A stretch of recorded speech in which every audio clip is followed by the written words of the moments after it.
పూర్తి వివరాలకు చదవండి రేపటి అక్షర శిల్పం దినపత్రికలో.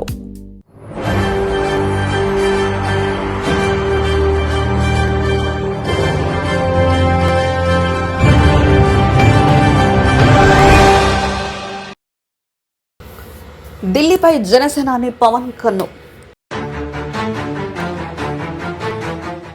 జాతీయ రాజకీయాల వైపు జనసేన అడుగులు. ఢిల్లీ వేదికగా పవన్ మార్క్ జాతీయవాదం. ఒక సదస్సులో దేశ రాజధానిలో హల్చల్. దక్షిణాది గొంతుకగా మారే వ్యూహం. తెలంగాణ కాంగ్రెస్ లక్ష్యంగా పదునైన విమర్శలు. జనసేనాని దృష్టి ఢిల్లీపై పడింది. జాతీయ స్థాయి రాజకీయాల వైపు అడుగులు వేస్తున్నారు. దేశ రాజధాని వేదికగా నిర్వహించిన సదస్సులో పవన్ మార్క్ జాతీయవాదాన్ని ప్రదర్శించారు. ఆంధ్రప్రదేశ్ ఉప ముఖ్యమంత్రి జనసేన అధినేత పవన్ కళ్యాణ్ ఢిల్లీలో నిర్వహించిన ప్రతినిధుల సమావేశాలు తెలుగు రాష్ట్రాలతో పాటు జాతీయ రాజకీయాలను ఒక సరికొత్త చర్చకు తెరలేపాయి. ఒక ప్రాంతీయ పార్టీ అధినేతగా ఉంటూ ఢిల్లీలో తన పార్టీ జాతీయ స్థాయి ప్రతినిధుల సమావేశాన్ని సేనా ప్రస్థానం జాతీయ సమగ్రత కోసం అనే నినాదంతో ఏర్పాటు చేయడం, అక్కడ ఆయన మాట్లాడిన తీరు రాజకీయ విశ్లేషకులను ఆశ్చర్యపరిచింది. కేవలం మిత్రపక్షంగా ఎన్డీఏ కూటమిని సమర్థించడమే కాకుండా అంతకుమించి పూర్తి స్థాయిలో బీజేపీ కోర్ భావజాలమైన జాతీయవాదాన్ని, సనాతన ధర్మ పరిరక్షణకు ఆయన బలంగా వినిపించారు. కేవలం ఎన్నికల కోసం పుట్టిన పార్టీ జనసేన కాదని, దానికి ఒక బలమైన తాత్విక పునాది ఉందనే విషయాన్ని దేశవ్యాప్తంగా ఉన్న మేధావులకు, జాతీయ మీడియాకు తెలియజేయడంలో ఆయన విజయవంతమయ్యారు. సాధారణంగా ప్రాంతీయ పార్టీల నేతలు ఢిల్లీ పర్యటనకు వెళ్తే రాష్ట్ర ప్రయోజనాలు, నిధులు లేదా రాజకీయ పదవుల చుట్టూనే వారి చర్చలు సాగుతాయి. కానీ పవన్ కళ్యాణ్ మాత్రం ఈసారి భిన్నమైన పంతా ఎంచుకున్నారు. జనసేన కేవలం ఒక రాష్ట్రానికి పరిమితమైన ప్రాంతీయ ఆలోచన కాకుండా దేశం మొదట అనే జాతీయ దృక్పథాన్ని పనిచేస్తుందని ఆయన స్పష్టం చేశారు.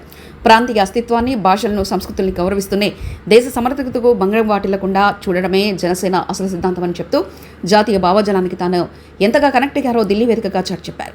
తాను కేవలం సినిమాల నుంచి వచ్చిన ఒక ప్రాంతీయ నాయకుడిని మాత్రమే కాదని, దేశ భవిష్యత్తు, అంతర్గత భద్రత, సాంస్కృతిక వైభవంపై స్పష్టమైన అవగాహన ఉన్న నాయకుడిని ప్రొజెక్టు చేసుకోవడంలో ఆయన సఫలమయ్యారు. ఈ ఢిల్లీ పర్యటనలో పవన్ కళ్యాణ్ కాంగ్రెస్ పార్టీని తీవ్రస్థాయిలో లక్ష్యం చేసుకున్నారు.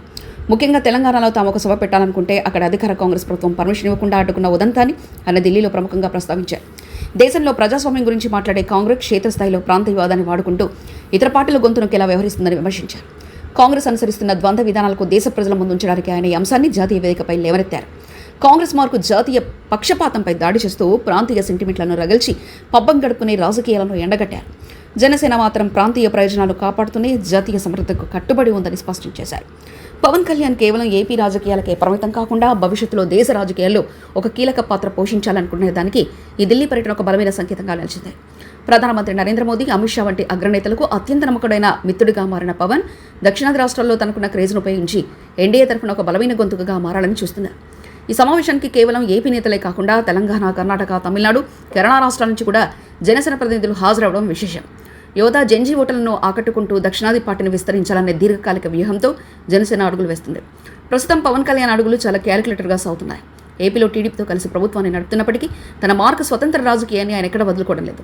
భవిష్యత్తులో దేశవ్యాప్త సనాతన ధర్మం, జాతీయవాదం అనే అంశాలపై చర్చ జరిగినప్పుడు దక్షిణాది నుంచి వినిపించే మొదటి గొంతు జనసేనదే కావాలనేదే పవన్ వ్యూహంగా కనిపిస్తుంది.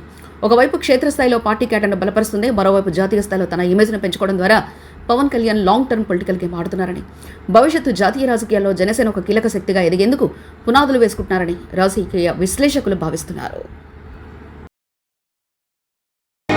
మరిన్ని కథనాల కోసం సబ్స్క్రైబ్ చేసుకోండి మీ అక్షర శిల్పం. పూర్తి వివరాలకు చదవండి రేపటి అక్షర శిల్పం దినపత్రికలో.